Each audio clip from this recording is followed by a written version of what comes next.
how to watch NBA League Pass on YouTube TV. Hey guys, in this video, I am going to show you how you can watch NBA League Pass on YouTube TV. So make sure to watch this video till the end and let's get started.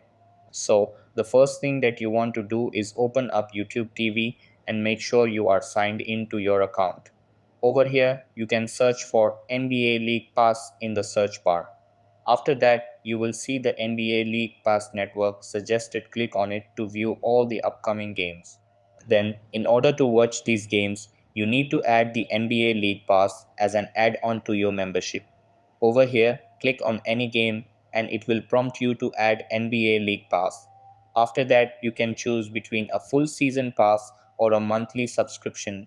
Then complete your purchase and your membership will be activated.